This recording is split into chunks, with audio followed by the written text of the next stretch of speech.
একটি ভয়ঙ্কর রাত, একটি সুখী পরিবারের ভেতর ঘটে যায় নির্মম হত্যা। ২০১২ সালের ১১ ফেব্রুয়ারি ঢাকার পশ্চিম রাজাবাজারের একটি ফ্ল্যাটে সাংবাদিক দম্পতি সাগর সরোয়ার ও মেহরুন রুনিকে খুন করা হয়। ১৩ বছর কেটে গেছে, কিন্তু কেন এখন এই কেসের কোনো সমাধান নেই? কে বা কারা ছিল খুনিরা? কেন তদন্ত বারবার থেমে গেছে? আজ আমরা জানবো বাংলাদেশের সবচেয়ে আলোচিত এবং রহস্যজনক হত্যা মামলার প্রতিটি অজানা দিক।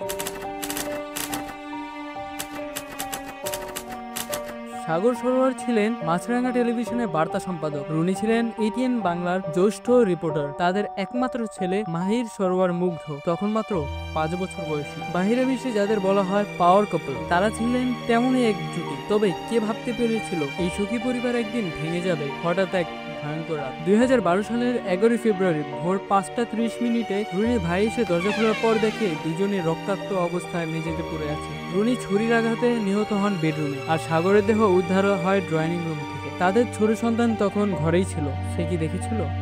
কিছু বলেছিল?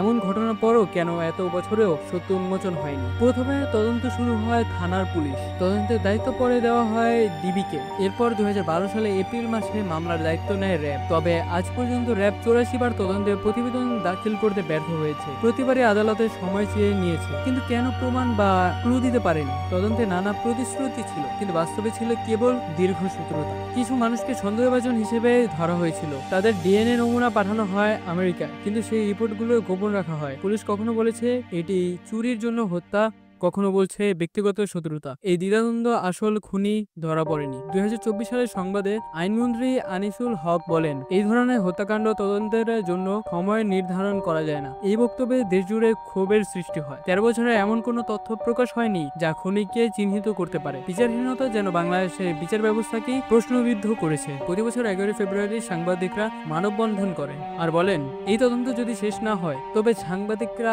আর কোথায় নিরাপদ? প্রতিটি মিডিয়া হাউস, সংবাদপত্র সবাই এই বিচারের দাবি করেছে, তবুও রহস্য আজও অমীমাংসিত। রুনির ভাই বলেন, আমি শুধু জানতে চাই কে আমার বোনকে খুন করলো। সাগর রুনির ছেলে আজ বড় হয়েছে, সে কি কখনো জানতে পারবে কে কেড়ে নিল তার বাবা মাকে? এই হত্যাকাণ্ড শুধু দুইটি প্রাণ কেড়ে নেয়নি, এই জাতিকে কেড়ে নিয়েছে বিচার ব্যবস্থার প্রতি বিশ্বাস। ১৩ বছর ধরে আমরা অপেক্ষায় আছি, কিন্তু খুনি আজও অজানা। আমরা কি কখনো জানতে পারবো আসল সত্য?